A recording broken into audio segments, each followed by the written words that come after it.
Eu quero convidar você, abra sua Bíblia comigo, no livro de 1 Reis, capítulo 18, 1 Reis 19, verso 8.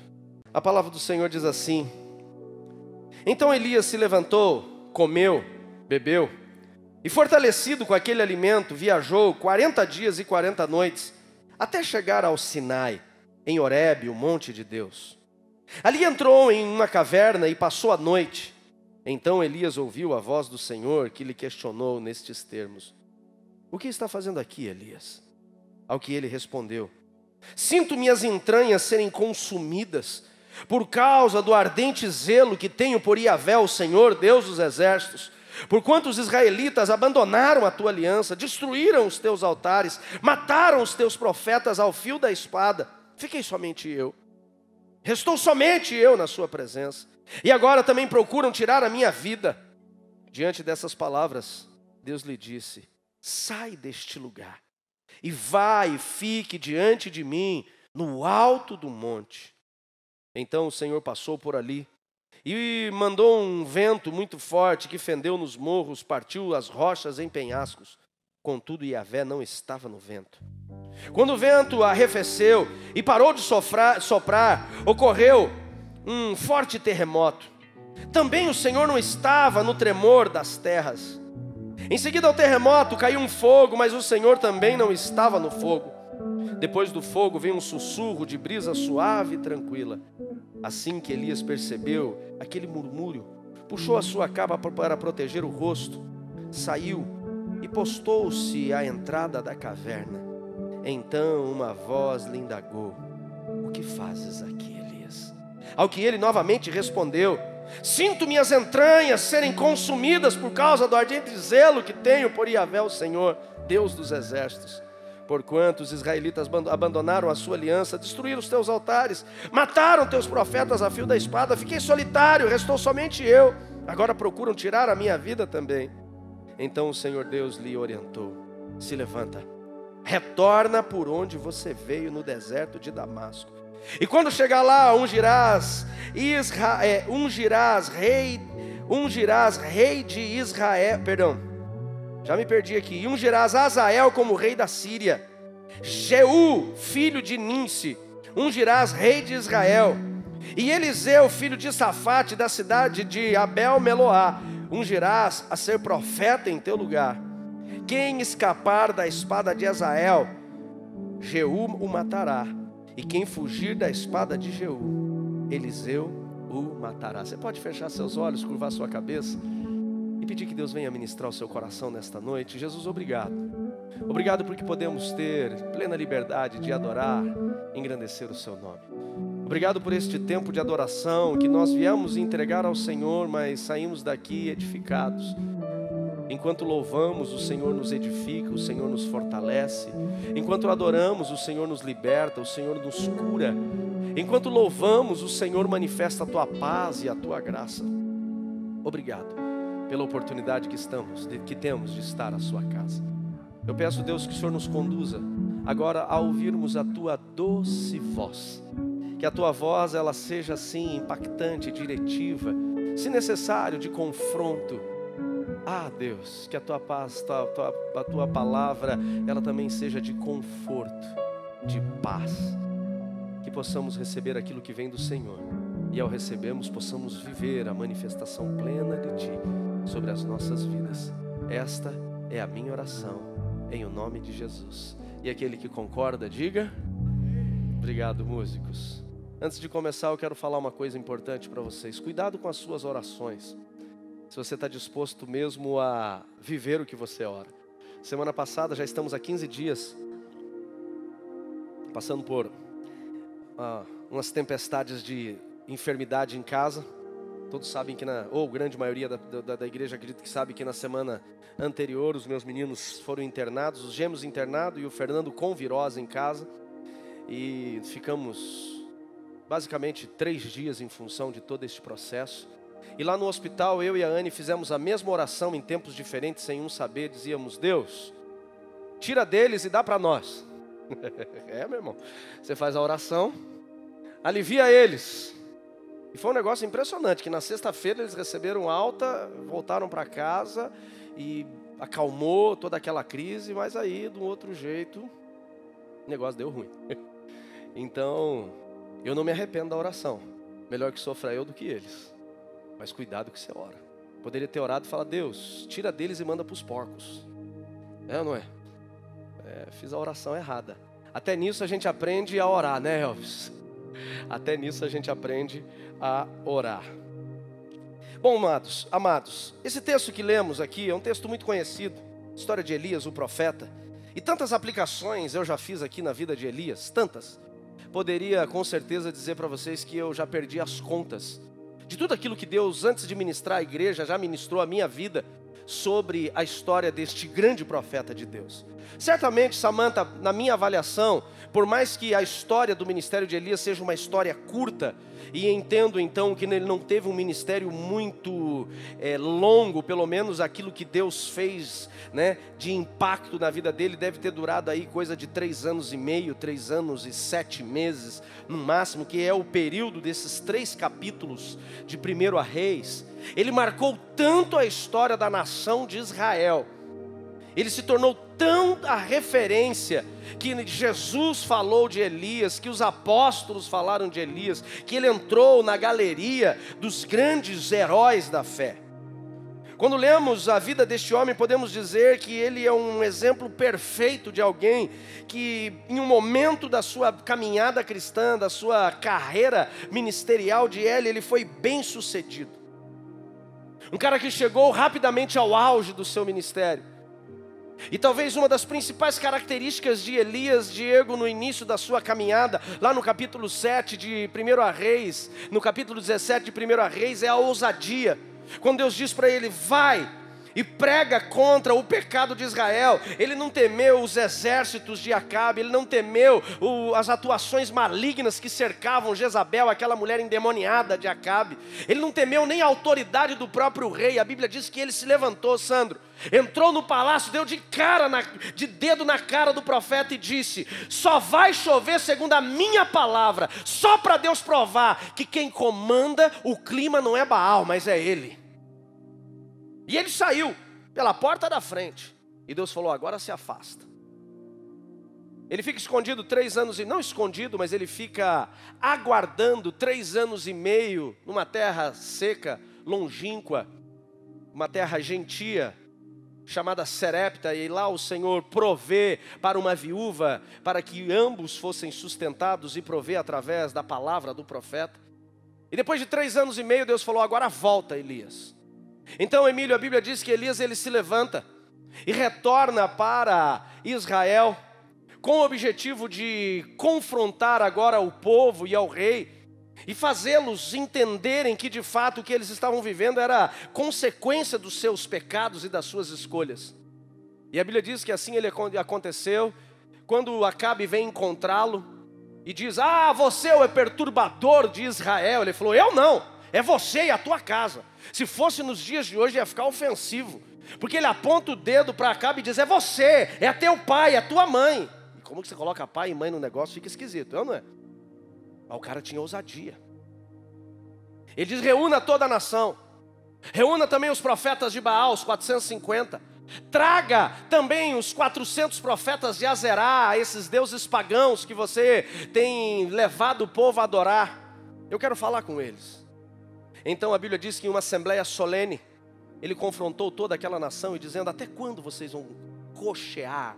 Ele diz, até quando vocês vão ficar em dúvidas? Se Baal é Deus, se Yahvé é Deus. Ele diz, se Baal é Deus, sigam a ele. Agora se Yahvé é Deus, abandonem Baal e sigam a ele. E ele confronta dizendo, tragam os profetas de Baal e vamos clamar aquele Deus que mandar fogo do céu, então este será o Senhor. E a Bíblia diz que os 450 profetas de Baal clamaram a manhã inteira e nada aconteceu. Chegando perto do meio-dia, ele começou a dizer, gritem mais alto. Talvez ele deu uma saidinha. Quem sabe ele está dormindo, quem sabe ele está cansado.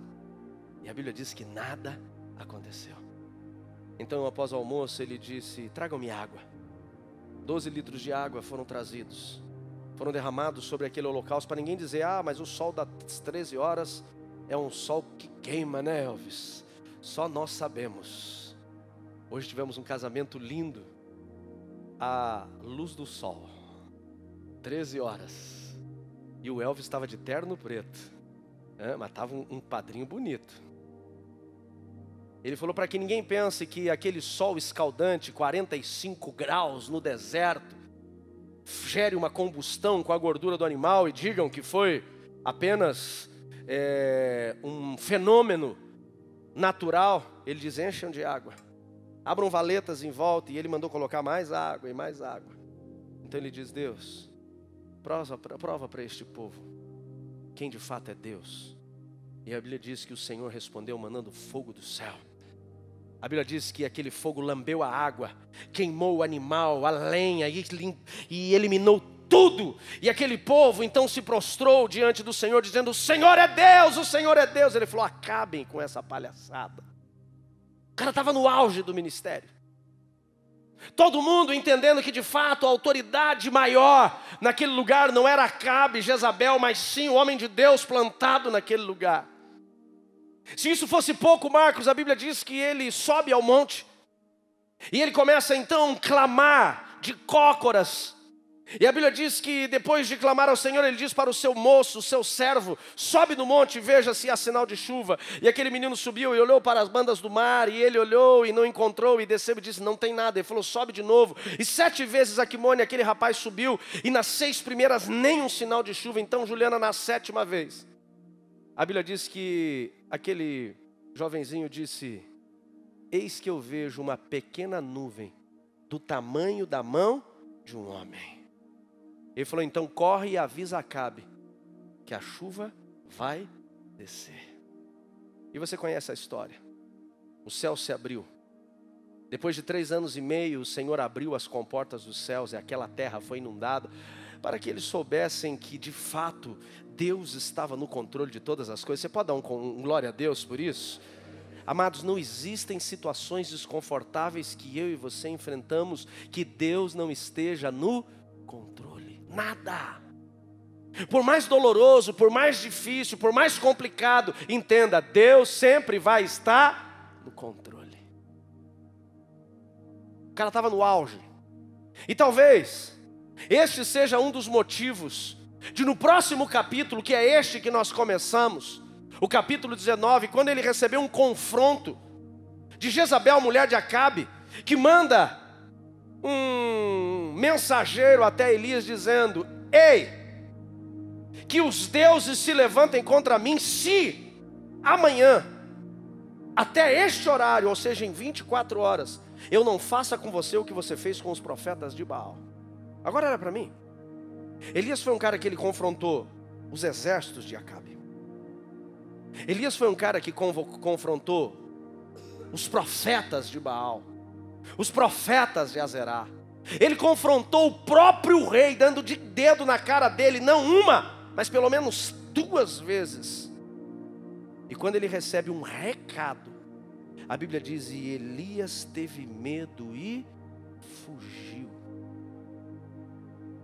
Eu não quero pregar sobre os milagres que Deus fez na vida de Elias. Eu não quero falar sobre o céu se abrindo e a chuva descendo. Eu não quero pregar nem sobre o cansaço de Elias. Eu quero falar com você hoje sobre a fuga de Elias. Vivemos em um tempo onde as pessoas estão enfrentando, Luiz, tantas dificuldades. São tantas situações adversas que infelizmente grande parte daqueles que se dizem igreja do Senhor Jesus, quando enfrentam as suas tempestades, quando enfrentam os seus desertos, elas acham muito mais fácil fugir do que enfrentar. O verso 8 que nós lemos aqui diz que então Elias se levantou, comeu, bebeu e fortalecido com aquele alimento, viajou 40 dias, 40 noites até chegar ao Monte Horebe, o monte de Deus, e ali se escondeu em uma caverna. Aqui a caverna, eu quero que você entenda que não foi o lugar para onde Deus enviou. Está muito alto o meu microfone aí para vocês? Não? Tá ok? Beleza. Para mim está ótimo. Aquela caverna, eu quero que você entenda, ela não representa o lugar onde Deus falou para Elias ir. Ah, pastor, mas Deus falou, vai para aquele lugar, e ele foi. Não, ele não foi para o lugar para onde Deus mandou ele ir. Ele foi para o monte, mas se escondeu na caverna. Aquela caverna não era o lugar de Deus para ele. Aquela caverna não era o lugar de descanso para ele. Aquela caverna era o lugar de fuga. Ele obedece e vai para o monte de Deus, mas o propósito de Deus falar com ele era no cume do monte. A Bíblia diz o monte de Deus. Aquele monte é o monte onde Deus falou com outros profetas, onde Deus ministrou, trouxe palavras, direções para Moisés e tantos outros. E ele, quando chegou lá, ao invés dele se posicionar por Deus, ele se escondeu. Ele fugiu. A minha pergunta é: será que hoje não existem pessoas que estão enfrentando dias difíceis e ao invés de pararem para ouvir Deus, estão se escondendo? Fugindo. Infelizmente nós somos o país, um dos países que mais tem divórcios no mundo. E posso dizer para vocês que infelizmente o percentual de divórcios que acontece no Brasil, dentro das igrejas, não é diferente de fora. Sabe o que é isso? Pessoas fugindo. Somos um dos países que mais se fecha empresas antes de 5 anos de vida. Alguém pode dizer, pastor, mas com essa carga tributária, como manter o negócio? Mas boa parte de pessoas, infelizmente, que desistiram antes da hora. São pessoas que estão desistindo das suas famílias, dos seus filhos. Pessoas que estão desistindo dos seus sonhos, dos seus projetos. Infelizmente, tem uma pesquisa mundial que diz que, preste atenção, que a cada 6 minutos acontece um suicídio no mundo. Pastor, mas eu não vejo essas notícias. Isso é convencionado hoje pelos órgãos de saúde mundiais, principalmente convencionado pela OMS, que notícias de suicídio não se deve propagar, não se deve trazer informações, redes, porque quando uma pessoa lê uma matéria falando de suicídio, isso motiva em algumas delas que estão passando por crises, que é o ápice da fuga, da desistência. E a minha pergunta para você hoje é: quando você tem enfrentado dias difíceis, qual tem sido a sua resposta? Infelizmente nós vamos encontrar alguns dizendo: fuga. Pessoas que estão fugindo do propósito de Deus, do seu chamado, do seu ministério. Pare de fugir. A caverna não é o teu lugar. O teu lugar é no monte onde Deus quer falar com você. Quem está entendendo, diga amém. O grande erro é que muitas vezes nós não nos damos conta. Vamos avaliar o ministério de Elias, um cara bem sucedido, Diego. Um cara que ele ora para que Deus gere seca, e Deus gera seca. Ele ora para Deus mandar fogo, Deus manda fogo. Ele ora para Deus mandar chuva, Deus manda chuva. Ele ora para que Deus gere provisão para aquela mulher em Serepta, Deus manda provisão para aquela mulher. 3 anos e meio o azeite não secou, a farinha não acabou. Ou seja, Deus tem respondido Elias em todos os momentos. Mas o que acontece com ele? Ele desiste. Ele desiste. Talvez algumas pessoas olhem aqui e falem assim: ah, pastor, Elias é um cara vacilão, porque se fosse eu até entendia, porque comigo Deus não fala como falava com ele. Pois eu vou mudar a forma que você reformula isso. Se até Elias, que Deus falava com ele, pensou em desistir, imagine alguns de nós. É verdade ou não é? Só que esse não é o teu lugar. O autor de Hebreus diz assim: o meu justo viverá pela fé. E se este retroceder, voltar atrás, desistir, ele diz: eu não me alegro nele, eu não tenho prazer. Quem é justo de Deus, diga amém. Continua firme, homem e mulher de Deus. Não desista. Pastor, mas você não sabe a minha luta. Fica firme. Talvez você tenha passado dias difíceis. Deus está olhando para você nesta noite. Por favor, esqueça que sou eu, Márcio, porque eu sou um homem limitado. A minha condição física e biológica hoje é a mais limitada, talvez de muito tempo que eu subi neste altar. Esqueça que sou eu e ouça a voz de Deus. Deixa eu ser boca de Deus na sua vida. Deus está olhando somente para você e está dizendo: não desista. Não desista. Por pior que sejam as situações, por mais abalo que as circunstâncias gerem em você, continua firme naquilo que Deus te levantou. Amém, queridos? Agora o que me chama a atenção é a condição que leva Elias a desistir. Olha que coisa interessante. Elias, ele não pensa em desistir, Juarez, quando tudo está mal. Elias não pensa em desistir quando as coisas estão abalando ele. Elias não pensa em desistir, Mateus, quando estava fracassado. Ele não pensa em desistir, Daniel, quando estava tudo abalado. Ele pensa em desistir no auge da sua caminhada. Olha que coisa interessante. Quando ele chegou no auge, depois que ele fez tudo que Deus levantou ele para fazer naquele momento.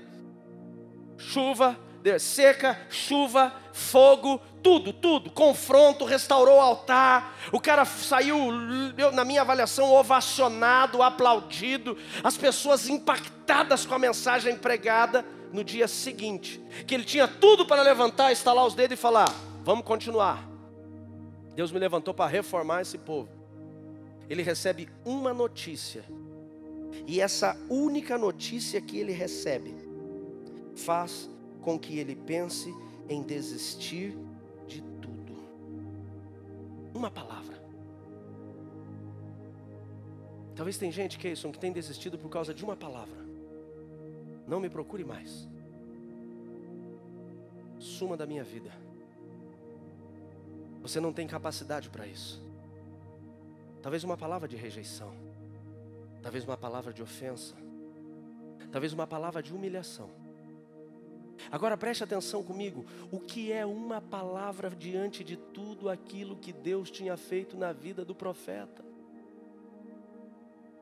Pois eu posso dizer, aquilo que a palavra do Senhor declara: na língua há o poder da vida, e na língua há o poder da morte. Será que tem gente hoje aqui que não está abandonando os planos de Deus, o projeto de Deus, o chamado de Deus, porque alguém liberou uma palavra que não era para você? O pior, sabe o que é, Sandro? É que tem muita gente que tem recebido palavras de Deus e tem deixado essas palavras no canto, mas quando o diabo libera uma palavra, ele aceita. Uma palavra. Eu acho maravilhosa a história de Pedro, quando ele conhece Jesus. Conhecemos bem o texto lá de Mateus, de Lucas capítulo 5, perdão, Mateus eu não lembro o capítulo. Quando Jesus entra no seu barco, ensina o dia todo, e depois que termina, Jesus diz assim: Pedro, por que você não pega o seu barco e vai para as águas profundas? E Pedro diz assim: o senhor está de brincadeira, né, mestre? Fiz isso a noite inteira. Eu fico conjecturando aqui dentro de mim, a Bíblia não fala isso, mas eu fico imaginando dentro da alma de Pedro, ele dizendo assim: o senhor é bom de pregar, o senhor é fera para curar, é rabi mesmo, é mestre, mas de água entendo eu. Ele diz: fiz isso a noite toda. Mas tem uma vírgula. E eu aprendi, lá na minha terceira série, na época do primário, agora do ensino fundamental, que quando você está redigindo o texto e você coloca uma vírgula, tem um espaço de tempo na leitura. E naquele espaço de tempo, eu imagino que passou pela mente dele tudo que ele tinha acabado de ver. Então depois da vírgula ele diz: mas sob a tua palavra eu vou. A minha pergunta é: quais as palavras você está ouvindo? As do inferno que querem parar você, ou as de Deus que te diz nesta noite: não desista. Não desista. Por pior que seja. Talvez você tenha pensado com bastante frequência: eu vou largar tudo. Eu vou embora para outra cidade. Eu vou deixar o ministério. Eu vou ter um tempo sabático. É tempo de descanso. Eu já entendi em Deus que eu tenho que parar. E a gente começa a colocar até Deus muitas vezes no rolo. E na verdade é só a nossa alma cansada. É só os abalos das tempestades que bateram sobre nós. Deus está dizendo: não pare, porque o meu justo viverá pela fé. E se este retroceder, a minha alma não tem prazer nele. Me ocorre agora um texto bíblico que eu creio que ele tem um papel na vida de alguém hoje, porque não está no meu esboço. A palavra do Senhor diz assim: ai daquele que colocou a mão no arado e voltou atrás. Ai. E meu irmão, quando a palavra de Deus fala ai, é porque vai doer. Se não está doendo, se arruma para não doer. Para de fugir, para de se esconder, para de colocar desculpas, para de dizer daqui a pouco, é mais tarde, não é o tempo. Faça o tempo que Deus chamou você para fazer. Posso ouvir um glória a Deus por isso? Não fuja. Não fuja. Porque Deus falou para Elias: eu ainda não terminei com você. E a mesma coisa Deus está falando para alguém aqui hoje: eu ainda não terminei com você. Eu quero que você entenda que desistir aqui não é só de ministério. Desistir aqui não é só de chamado. Esse desistir fala para pessoas que estão pensando em abandonar seu casamento, abandonar sua família, abrir mão do seu negócio, abandonar sua carreira, deixar o propósito de Deus, também o seu chamado. Talvez o chamado de Deus na sua vida é ser governo, talvez o chamado de Deus na sua vida é ser um profissional liberal, talvez o chamado de Deus na sua vida é ser um empresário, uma coluna de sustento para que o evangelho continue sendo pregado, para que a igreja de Cristo continue fazendo justiça social, amém, queridos? Se você acha que o ano passado nós trabalhamos bastante pelo social, você não tem ideia o que nós vamos fazer em nome de Jesus nesse ano.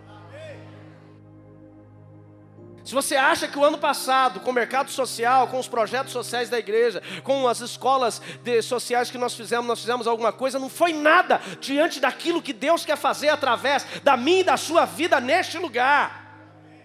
Porque aquilo que eu e você fazemos através do social brada muito mais alto do que eu pregar 24 horas num microfone para toda a cidade ouvir. Eu estava no litoral de Santa Catarina, encontrei uma pessoa e essa pessoa falou assim: rapaz, que é esse projeto do mercado social? Eu falei: qual? Esse da igreja. Eu falei: mas é uma salinha pequenininha, tem tão pouca coisa ainda lá. Ele falou: eu nunca vi um negócio desse. Eu falei: irmãos, e ele é crente. Eu falei: rapaz, se você nunca viu um negócio desse, significa que nós como igreja estamos sendo fracos. Tem um monte de igreja que só está preocupada em arrecadar dinheiro, levantar dízimo, construir megas catedrais de granito, mármore, altares de ouro. Estão esquecendo que o ouro do seu altar não vai salvar ninguém. O que salva as pessoas, o que atrai o coração delas é quando nós vamos lá na necessidade delas. Não vamos nos tornar uma agência de ação social, não se preocupe com isso. Eu sou muito equilibrado. Mas nós vamos levar a justiça social, porque em Mateus capítulo 25, Jesus nos chamou para isso, amém, queridos? E não é uma placa, não é um CNPJ, não é um documento, é a igreja. Quem é a igreja? Eu e você somos a igreja.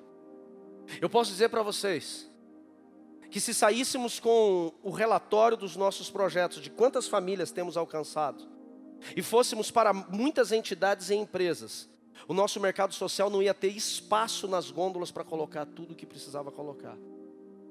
Mas Deus não mandou fazer isso ainda. Porque Deus quer usar a minha e a sua vida. Porque a Bíblia diz: tudo que o homem plantar, este também vai. Olha para mim, e eu já saí totalmente da mensagem, eu já volto. Quando você traz 1 quilo de alimento para o mercado social, sabe o que você está profetizando no mundo espiritual? Eu nunca vou mendigar o pão. Quando você traz para sustentar o outro, você está dizendo não por orgulho, mas você está lançando uma semente, e essa semente não vai permitir que você venha precisar passar por necessidade. Posso ouvir um glória a Deus por isso? É isso que nós precisamos entender. É isso que precisamos entender. Essa pessoa falou assim: pastor, queria que a igreja que eu faço parte, ele não é pastor, ele faz parte da equipe ministerial, ele falou: eu queria que a igreja que eu faço parte tivesse essa visão, porque se a gente fizer lá, ninguém vai. Eu falei: sabe por que ninguém vai? Porque só não começou. Só começa. E o resto Deus faz. Amém, queridos? Dezembro nós estávamos com os nossos, dezembro ou novembro? Estávamos com as nossas gôndolas ali, as nossas prateleiras vazias quase. Então uma pessoa me ligou e falou: pastorzão, Eu senti o desejo de dar uma oferta específica, não é meu dízimo, não é oferta, é uma oferta específica para o mercado social. Faz uma lista para mim. Falei, claro, faço uma lista e te mando o telefone ainda de um representante de uma empresa alimentícia que ele vai te atender e vender por atacado. Ele falou, faz isso para mim então, pastor. Eu falei, faço. Não, vamos fazer aqui, pastor. Pastor, a minha vida está corrida. Compra aí o que precisa comprar. Eu falei, como você quiser, lindão. Pode ir lá você comprar, fazer. E amados, o negócio que estava apertadinho, de repente, Deus proveu. Amém, queridos? Ele é um Deus da provisão. Mas vamos voltar aqui. O que fez com que Elias desanimasse? Existem algumas situações que geram em nós o sentimento de fuga. Alguns motivos pelo qual nós pensamos em desistir. Algumas pessoas, como Elias, pensam em desistir por medo. Quando elas começam a sentir medo de não conseguirem alcançar a expectativa que é colocado nelas, ou elas próprias colocam nelas, então elas desistem. Mas Deus diz, o meu justo não retrocede. Quem é justo, diga amém. Existem situações de pessoas que fogem por causa do cansaço. É outro motivo, Edson, que Elias estava fugindo. Ele estava cansado. Eu já preguei sobre o cansaço, sobre o desânimo aqui, e acabei usando exatamente Elias como exemplo. O que Elias precisava não era parar, o que Elias precisava era parar e descansar. Não era abandonar o ministério, não era pedir a morte, ele só tinha que parar e descansar. Ele precisava disso. Ele precisava de férias. Somente isso, Daniel. Somente isso. Só de férias. Mas ele não entendeu isso. Tem outras situações que as pessoas enfrentam, não é o caso de Elias aqui, o pensamento, o sentimento, o desejo da fuga, do se esconder em caverna, porque lhes falta estrutura, alicerces. Infelizmente algumas pessoas, pastor Leandro, têm enfrentado situações, pensamentos de fuga, e algumas têm até ido para o pensamento do suicídio, infelizmente. Porque ela está tentando viver uma vida que ela não tem alicerce ainda para isto.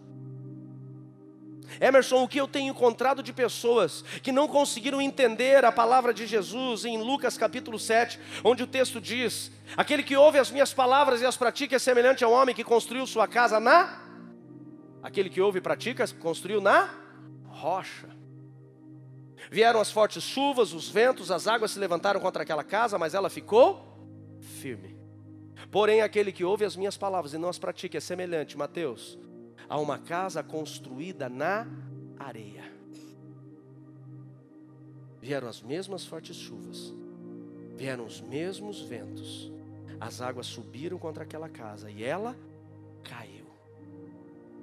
Fala assim comigo, os dois tiveram resultados. Os dois construíram casas. Mas aqui caiu. Foi aquela que não tinha alicerce para suportar a tempestade. Já falei isso para vocês aqui. A tempestade não tem um propósito de te matar. Mas a tempestade, ela tem um propósito de nos provar. Elias, ele foi provado. E na hora que ele foi confrontado por Jezabel, estando no ápice, sabia que nós encontramos não apenas Elias, mas existem outros personagens bíblicos que no ápice eles acabaram caindo? A Bíblia diz que Davi, por exemplo, Davi ele estava no ápice da sua caminhada como rei. Nos tempos das guerras, que os reis saíam para as guerras, Davi ficou no palácio. Por quê? Porque ele nem precisava mais ir para a guerra. Tudo que eles entravam, eles venciam. O reino já tinha crescido 100 vezes no governo dele. Então no ápice do seu governo, no ápice da sua autoridade, o gigante chamado Betseba chegou. E onde Golias não derrubou, aquela mulher com uma sensualidade maligna o destruiu. No ápice. Israel cercou a cidade de Jericó 7 dias. E Deus falou, ninguém vai levantar a espada. No último dia vocês só vão tocar as trombetas. Ele disse, só vai adorar. E quando tocar a música, os muros vão cair. E milagrosamente, José Arci, quando eles tocaram as trombetas, os muros vieram ao chão. A primeira cidade, a mais fortificada de Canaã, veio ao chão. Os caras foram, Joelma, ao delírio. No ápice. Na próxima cidade, o que aconteceu? perderam para o exército da cidade de Ai. Nós temos que nos cuidar o tempo todo, estar alertas o tempo todo, mas principalmente quando tudo está bem. Por quê, Vanessa? Porque quando a gente está na guerra, a gente está sempre olhando para o lado. É verdade ou não é? Quando tudo está bem, infelizmente a gente deixa de ser vigilante. Foi isso que aconteceu com Elias. Ele estava no auge e ele deixou de vigiar. E quando chegou só uma palavra, infelizmente, ele não tinha estrutura para suportar. E por último, por que nós fugimos?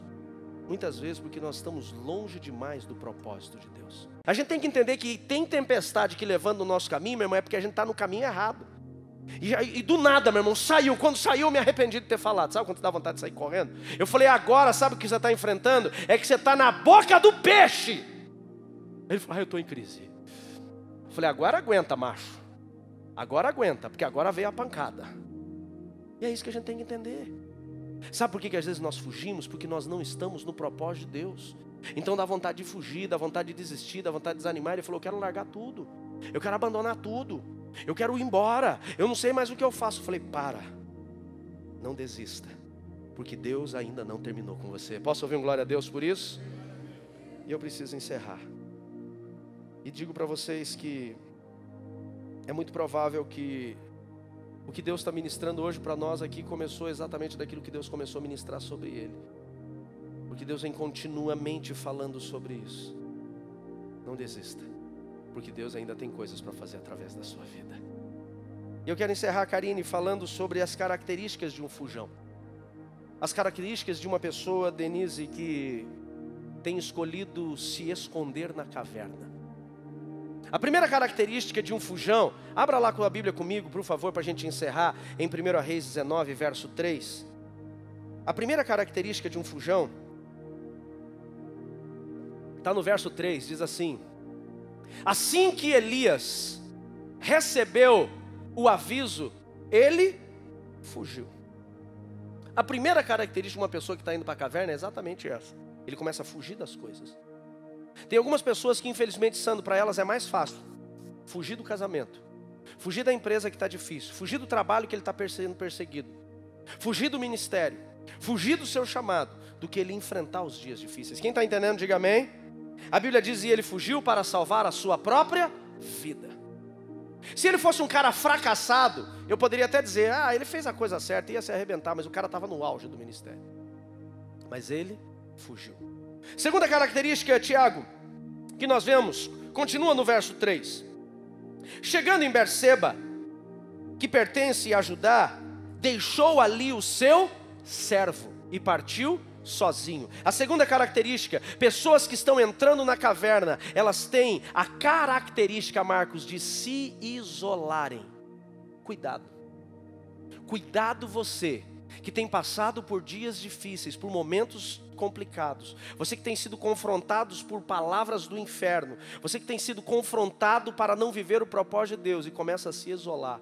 A última hora, é claro que a gente tem que saber quem nós vamos fazer, como que nós vamos fazer, mas precisamos entender uma coisa. Entenda uma coisa. Entenda isso. A fuga, a caverna, não é para você. Eu entendo que caverna foi feita para bicho e não para gente.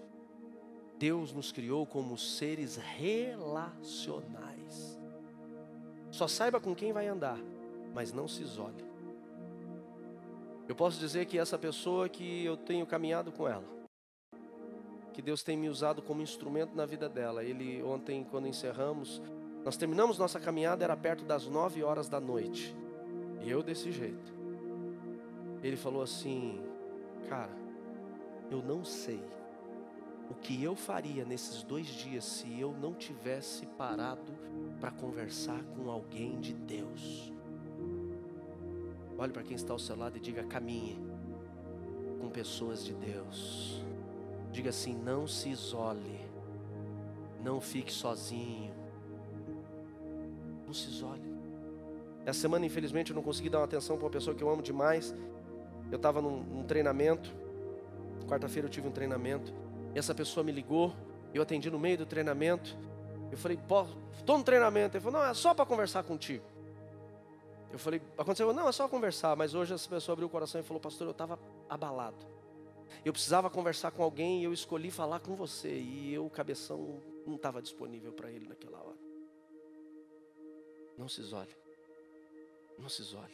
Aliás, uma das principais ferramentas do diabo, Jennifer, para nos destruir é nos deixar só. Ele começa a tirar as pessoas. É claro que tem gente que tem que sair do seu caminho mesmo, irmão, que está te atrapalhando. Os enviados do inferno, Nicolas, esse a gente tira. Mas aqueles que nos aproximam de Deus, esse a gente caminha mais perto. Posso ouvir um amém por isso? Terceira característica, Gabi, de uma pessoa que está na caverna, capítulo 19, verso 4. Quanto a ele, fez pelo deserto a caminhada em um dia, sentou-se debaixo de um pé de giesta, uma espécie de arbusto, e ali orou pedindo para si a morte. Basta, Yahvé! Pensa num cara dramático. Eu quero morrer. Drama, não tinha drama, não? Mimimi. Terceira característica de uma pessoa que está indo para a caverna, começa a murmurar de tudo. Cuidado com a murmuração. Começa a reclamar da mulher, do marido, dos filhos, do trabalho. Nada está bom, tudo é ruim. Reclama da igreja, reclama da pregação, reclama não sei do que, reclama do teu ônibus, reclama. Cuidado. Se você é um murmurador, talvez você já começou a trilhar o GPS da caverna, da fuga. E vai ser ruim para você. Porque caverna é lugar úmido, escuro e cheio de morcego para sugar o seu sangue. Esse não é o lugar que Deus criou para você. Quem está me entendendo, diga amém. Quarta característica para a gente ser mais rápido aqui. Verso 5. Então ele dormiu ali mesmo, sob a giesta. Desânimo. Começa a abandonar os projetos. Tem muita gente que está passando pelo processo da caverna, Cristiano. Está passando pelo trilho da fuga, da desistência. E o que ele começa a fazer, Alisson? Ele começa a desanimar. Ele desanima de tudo. Ele desanima do trabalho. Ele desanima da família. Ele desanima de cuidar da casa. Desanima de cuidar de si mesmo. Esses tempos eu encontrei uma pessoa que eu conhecia há algum tempo, caminhei algum tempo com essa pessoa. Eu encontrei, ela estava uns 20 quilos acima do peso. E é uma pessoa, um cara que sempre se cuidou. Eu falei, cara, eu não quero te deixar mal. Eu sei que é legal quando chega perto de alguém e elogia, né? Nossa, irmão, emagreceu. Quem gosta de receber um emagreceu? Mesmo que seja mentira. Irmão, você quer me ver feliz? Diga que eu emagreci. Eita. Mas para que ele não podia falar que ele emagreceu, Edson. Falei, rapaz, desculpa a minha indiscrição, mas o que aconteceu com você? Ele falou, eu abandonei tudo, larguei tudo, desisti. Falei, só não desistiu de comer mesmo, né? O resto, abandonou. O cara deixa de cuidar de si mesmo, deixa de cuidar das pessoas que o amam, das pessoas que dão a vida por ele. Não desanime. Fica firme. E a última característica está no verso 8. Então ele se levantou, comeu, bebeu, fortalecido com aquele alimento, viajou 40 dias e 40 noites. Ao chegar no lugar que Deus mandou ele ir, o monte de Deus, ali ele entrou em uma caverna. Se esconder. Fuga. E aí ele chegou no ápice do seu fracasso. Coloque-se de pé, igreja, por favor.